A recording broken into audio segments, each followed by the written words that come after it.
Okay, we're back again with another Orga retro rivalry. They said it couldn't be done. They said it shouldn't be done, Michael Verney. It probably shouldn't have been done. I'm wearing a Kilkenny jersey. Now, the fact that it looks well and it's bet onto me, I mean, that's all positive. But wearing a Kilkenny jersey, it cuts to the quick, I have to say. You know that episode of Father Ted in the sheep contest, and it's like they after realizing what was going on and all the fiddling that was going on, and your man is just like, well. What a pretty picture Father Crilly has painted. Yeah, it's tough the to tables say. have turned. The tables have well and truly turned. They're upside down right now. It's a day I never thought I'd see. Yeah. But look, with social distancing and all that, I happen to have the Kilkenny jersey at my house. You have the Galway one in yours. If you want to order these and get 15% off, go to orgaretro.com and put in the promo code OurGame and you'll get them for 15% off. Obviously, this is going straight in the bin or burnt or something like that. I'm going to try and get rid of the ghouls and ghosts on it, the spirits. But yeah, look, Kilkenny haven't won in All Ireland for 5 years, so anything any success about Kilkenny will be talking history anyway. So I make peace with that. I'd be fairly careful. Pat Short ended up in a bit of trouble last year over something to do with a Kilkenny jersey, so I'd be fairly careful. Just on this lad here, we actually wore the same colours as Galway when we played in St Brendan's Community School, and the first jersey I wore in school was something very, very similar to this. I think this is sweet now, I have to say. It's an absolutely peach of a fit as well. Yeah, and like my hometown Bursley, maroon and white trim, so I'm well used to it as well. But this has been some rivalry over the years, because when you think of it at first, you're like, yeah, there's a few recent games, but it actually really, really stretches back. And obviously, we've had a look at some of the great games over the years, and probably something actually, no, just to actually stick modern. Since Brian Cody took over in late 1998, if I remember correctly, isn't it amazing that Galway have had 8 inter-county managers during that time? That he's like Shane O'Neill probably hasn't come up against him just yet. That championship match will hopefully happen in 2020, but we don't know when it will happen. But there's been 8 managers there, and just to run through them, Matty Murphy was there first of all, then you had Noel Lane, Conor Hayes, Gerald Nan, John McIntyre, Anthony Cunningham, Micheál Donoghue and Shane O'Neill, as we're saying. It's some run to outlast that many managers. It's unreal when you actually put it down on paper. I know my colleague in the Independent, Colin Keys, has done it a couple of times. He's went through all the inter-county managers across all the counties that have moved, all the moving and shaking under Cody, but like 8 in one county. It's a fair whack when you put it down there. And a lot of what would have been labelled with Galway is, they never really had stability. And Micheál Donoghue was obviously the one within that sequence against Cody, who's the only one that was really able to... He's the only one that was able to have a favourable record. He was only one that was able to get an All-Ireland during that. And now he's gone, and it was kind of a state of kind of change and flux all over the winter again. But it's amazing what Cody has done. Just to be there since, I think it was autumn/winter of 98 and, 2020, and he's still there. And God only knows. It's just an interview with Henry Shefflin last weekend in the Independent as well, and just saying, God, Brian has that job for as long as he wants, and it's unbelievable. 11 All-Irelands within that reign. Obviously, Galway only have 1 All-Ireland during that time, which is, for all the underage talent and all the minor success, is kind of astounding, really, too. Yeah, absolutely. If we go, like you and I were looking over some of the classic clashes, and we came to 1975, and Micheál O'Hare talking about what a wonderful young hurler Brian Cody is as he drove a ball up the field. And it ended up being, I think that was a 6th All-Ireland title for Eddie Kerr. So Kilkenny 222, Galway 210. But even looking at the styles back then, I'm just going to throw it up on the screen for a second, that image of Eddie Kerr at the time. Look at those slick shorts with a bit of black and amber. To be fair, it looks very, very well, and he's stylishly decked out with the helmet as well. Looking probably a little bit ahead of his time, I have to say. But yeah, isn't it amazing that you look back in these videos and a guy who's now obviously iconic and won so much, that Brian Cody, he was being raved about even as a young lad by an iconic commentator. Yeah, it's unreal, isn't it, Jack? And even just looking back on the 75 final, and Galway were trying, would be another 5 years before they get there and get to the top of the mountain for the second time. Whereas Kilkenny, that was 2 in a row for Kilkenny after winning in 74. I think it was the first double since he was 32 or 33. And I was just chatting to Cyril Farrell kind of about the rivalry before, and he had a couple of interesting nuggets, and it's great to chat to people that are, that they're stuck into the rivalry. He was obviously in the middle of it. He was minor manager with Galway in 83, and he said they were playing Dublin in the All-Ireland final. They stayed in the Ashling Hotel, and that was where Kilkenny were staying as well. But there was they didn't have enough beds for all the Kilkenny lads, let's say, in the one area or whatever. So the girl behind the counter, the receptionist, asked Cyril, like, would they be able to move their lads around or whatever. So the Galway lads were kind of spread out in all different areas, and Kilkenny had, would say, nearly a full floor or whatever. Both ended up winning, I think, after. And Kilkenny had the reception in the Green Isle, and then came back to the Ashling. And the kind of Paddy Grace, who was involved with Kilkenny at the time, knew about all this, or basically knew that Cyril had helped kind of facilitate them, I suppose, and they're both happy. He just said all the Kilkenny players ended up kind of just sitting on the stairs of the Ashling with the Galway miners at around 1:30, 2 in the morning. They just sat there talking all night, drinking a few bottles. And I just thought it was funny then that Cyril, who had done a massive favour for Kilkenny, would then be manager of the Galway seniors against Kilkenny a couple of years later, and would actually wind up beating him in the 87 All-Ireland, which I thought was just gas. Yeah. And then you also had a yarn with him about the league final, was it a couple of years later, or was that around 86? That they were battered in the league final. So he basically said that Kilkenny were sick and tired of beating them at this stage. By the time it got to 86, they absolutely battered Galway in the league final. And kind of we were talking about kind of things that were missing or gone in the GA, and I kind of half mentioned the 3-man midfield, and Cyril was basically the manager who developed that tactic. So they developed the 3-man midfield for that 1986 All-Ireland semi-final when they played against Kilkenny. So they had Joe Cooney and Noel Lane inside, and the third forward was drifting out the pitch. And they developed this kind of running game, and kind of, as he said, they walked the ball into the net. It was kind of like football now with the volleyball goal. And he said they had to do something different. He said Kilkenny totally had the Indian sign over them before that. They had to try something different. He said they were just been sick of being beaten. And this 3rd-man midfielder, which went and then was introduced at county level with other teams and then in the club, was basically as a result of, we just need to stop this, like, these hammerings against Kilkenny, and it worked for them, in fairness. And then they went on and beat them in the 87 final as well. And I know there was kind of an interesting story with the retired journalist Martin Brenny there as well, who was given all access to the Galway panel and the Galway dressing room in the days before the match. So he would have spent time at trainings, would have been in the dressing room before the match, at half time and after the match. And kind of Cyril was kind of saying as well that kind of we've been beaten in 85, we've been beaten in 86. Said, like, it wasn't going to be a hoodoo over or something like that. Like, we had to do something different. And he kind of said as well, and he jokes to Martin because he'd be very friendly with Martin, if we did lose, at least we kind of maybe had someone to blame as well. But it's just funny, like, the access, kind of how hard the access is to players now, and for a county manager to go and do that in 87, to let them in to the inner sanctum, before, during and after an All-Ireland final is unheard of, and they got the job done and beat Kilkenny. Yeah, and no Lane with it was probably at the second attempt. I think Joe Cooney had won the ball, turned, and no Lane got it, whipped it, and it sort of skittered in at the second attempt. A good player back in his day, of course, and he was manager in 2001 when Kevin Broderick got that unbelievable point. And like Galway had that Indian sign over Kilkenny in Championship around that time, 01 and 05, those big semi-finals, when, Brian Cody said in his book that he was tempted to walk away after the 05 semi-final, and of course he didn't reveal who were the players that convinced him, but 3 players approached him by the bus afterwards and he decided to stay on. Actually, I don't know whether to stall on the 2001 or the 2005, but in 05, that iconic celebration, I think we did a video on iconic celebrations that's going to come out pretty soon, where Niall Healy scored his hat-trick, and when the goalkeeper and his marker were on the ground, he stood up, looked at the hill and pointed at them. It was a brilliant celebration. I think himself and Ger Farrer scored something like 5-9 between them. That's right, yeah, they went to town. Of course, Noel Hickey was out that year. He had kind of that heart problem that year, and he was missing, and John Tennyson came in and would have been a relative rookie at the time. And it was funny because Niall Healy had done a bit of damage on John Tennyson in a minor All-Ireland, I think a couple of years previous to that, and they were really confident that he'd be able to kind of do some damage again. It was a brilliant game. At the time, it was one of like the best games at the time, because it was just fantastic scores. It was 5-18 to 4-18, unheard of, like really unheard of at that time. It also kind of, no more than the 01 defeat, but just to go back to 01 for a second. So Cody was under pressure after being beaten in 99.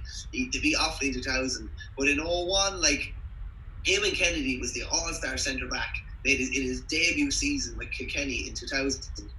He was the one that Broderick spooned the ball over for that last point, and he never played for Kilkenny again after. It just kind of shows you, I suppose, how ruthless Cody was. Is that to say that he couldn't necessarily have gotten more hurling out of Eamon Kennedy just because of? I mean, that had to be a symptom of a wider problem, I presume. It wouldn't be over something as simple as you got the ball flicked over your head, someone made you look like an ape, so you're gone. No, I'm sure it wasn't. It was just that was kind of symptomatic of maybe that the performance that day. Like Greg Kennedy was sent off after 28 minutes that day, and there's a funny little aside to that. I'm shocked. yeah.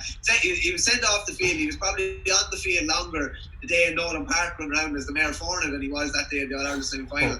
But Henry Shefflin talks in his book about how great of a learning experience that was for him. He basically said Greg bullied him and talked to him and totally got in his head. And even though he was sent off after 28 minutes, Shefflin said he was kind of stifled for the rest of the game, that he basically had no impact. I think he scored 9 frees, but he had no impact for play. And he said that was like while Greg got the upper hand that day, even though he was sitting in the stand, even by half time, Shefflin would learn a load of lessons from it and go on to have that stellar career that he had. But Galway totally dominated him in 0-1. I think Cody probably felt, the Eamon Kennedy thing is a funny one. I'm sure like he could have been reinvented, or he would have been, mad to go again, but he didn't really get the chance to go again. Cody started again in 0-2, obviously bounced back, and they won 2 in a row with a fair few kind of different personnel than there was in 0-1. He kind of takes a bad defeat like that and kind of makes kind of radical changes. That's kind of been his calling card down through the years. Yeah, and even if you look at the amount of times that these teams have played in recent years, and it's obviously ramped up massively since they both got into the Leinster Championship,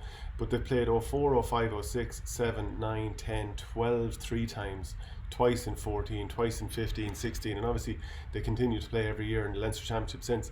So it's probably gone from one of those things when many decades ago they play occasionally to now it feels like they're at each other's throats the whole time. And even last year in the Leinster Championship, that unbelievable performance from Galway when they didn't have Joe Canning, Cathal Mannion ended up scoring 7 points from play, if I remember correctly. Still in all, TJ Reid gives a heroic performance, 9 clean catches, 13 men, and he's absolutely brilliant. I think this has become a really brilliant rivalry. Yeah, it's kind of, the old saying that familiarity breeds contempt.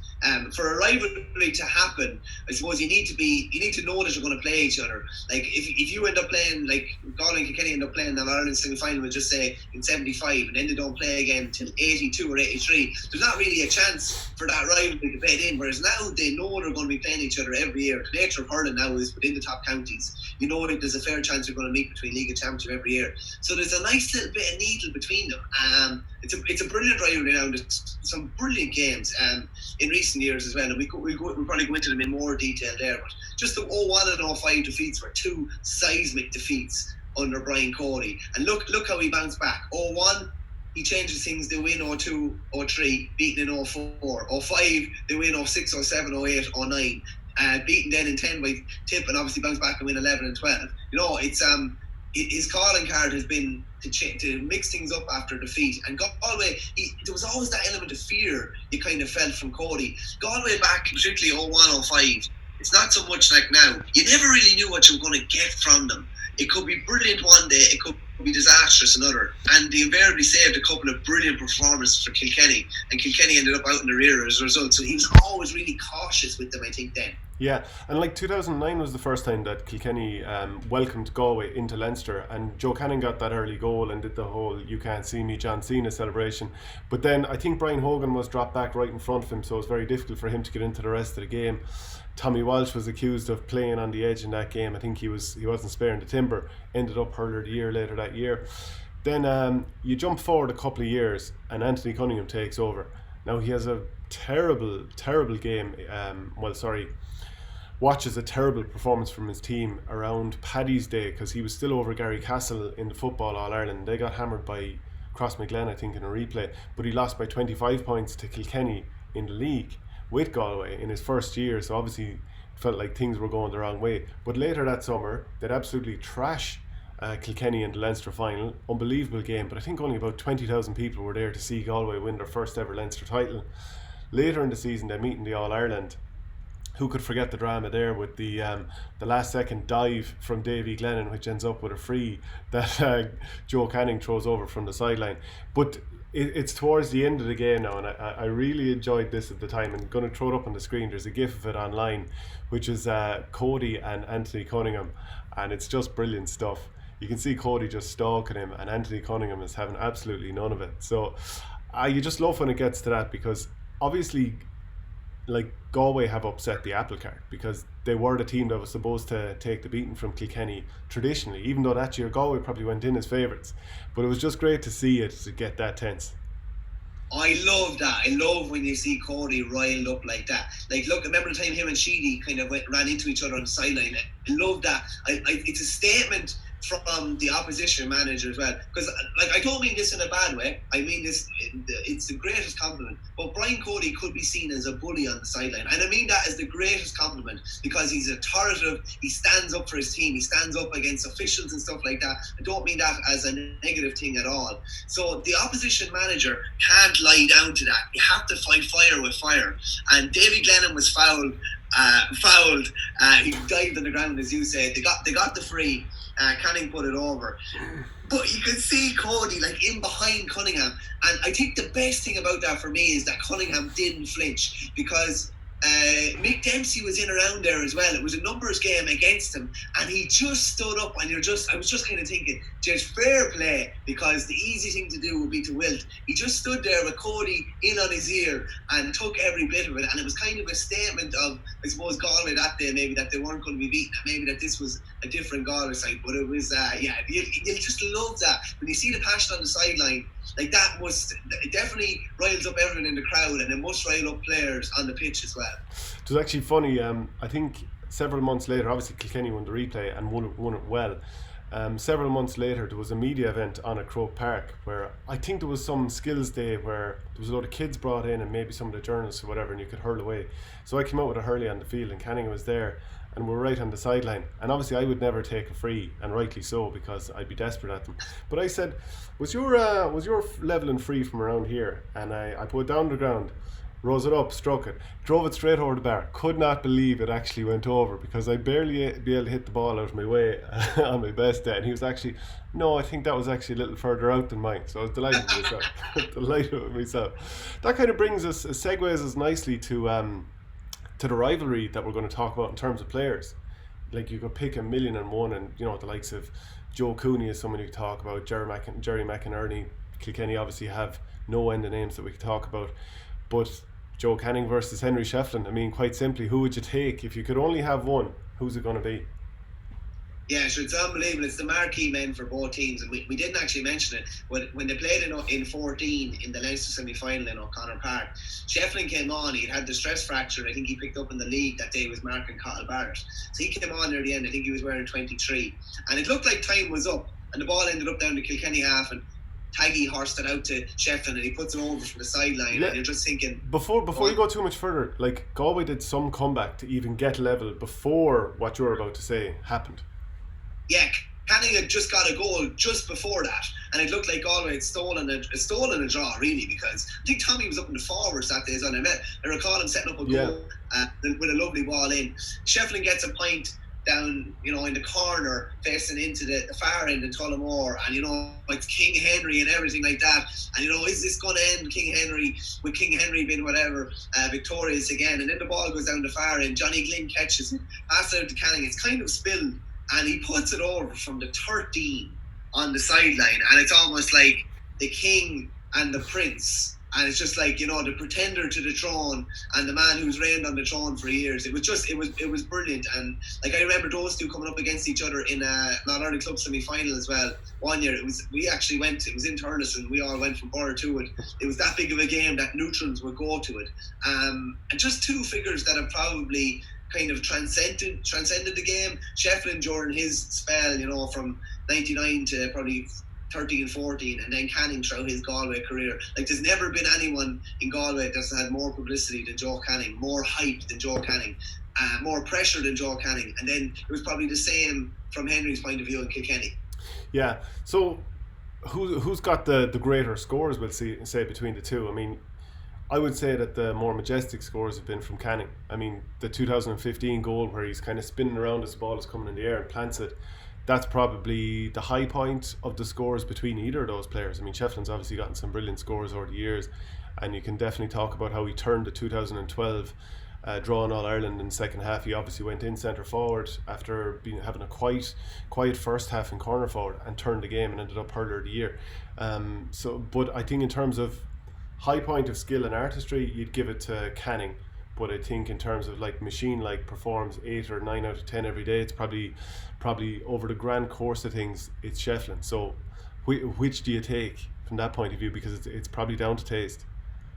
Yeah, see, Canning probably would have been carrying a lot of Galway teams and carrying a lot of Galway forward lines, whereas, you know... Well, 2012 Shefflin carried Kilkenny, a team that was underperforming. So I don't know, like both players, you'd imagine the team's plan is to get the ball into their hand. So they're probably both going to get lots and lots of ball. Then it's about who delivers. Yeah, I understand what you're saying, but Shefflin had, you know, some of the greatest forwards that ever played the game beside him. Richie Power, Owen Larkin, Eddie Brennan, Martin Comerford, just to name a few. You wouldn't put out that many like Galway forwards outside of Canning that are going to go down in the annals of time as some of the greatest forwards ever. So there was always, teams thought if they stopped Canning, they stopped Galway. If teams stopped Shefflin, they didn't stop Kilkenny. So, but the thing is that you were mentioning there, for the skill and the artistry, Canning, for the substance and what you knew you were going to get every day, nearly bar none, it would be Shefflin for me. But like I did a team recently of, I think, the 15 best players I've ever seen or something like that, and Canning wasn't on it because of a personal preference that I'd have TJ Reid over him from the current Kilkenny team. But Canning is probably the face of hurling over the last 10 to 15 years, and he's been, some of the scores he's put up, like I was down in Thurles the evening he scored that, was it 212 against Cork, or 213, an outrageous score, and that was how he announced himself on the inter-county scene. And then like, he mightn't have, I don't think he personally deserved it that year, but the Hurler of the Year award was deserved over a body of work over throughout his career, as was the All-Ireland. Obviously the injury last year scuppered him a bit and scuppered Galway a bit, so it'll be interesting to see how he bounced back. But Henry, for me, for substance and what he consistently delivered for the guts of 15 years, it would be Henry for me. Yeah, what I would say about Canning is he spent years producing these unbelievable moments, YouTube highlight reel clips that were just unmatched by anyone else. But I'd say in the last 2 years, and obviously injury scuppered most of his Leinster Championship last year and they didn't get to the All-Ireland series, but I think his form since winning the Hurler of the Year has been up on a par with probably Shefflin when he was at his height.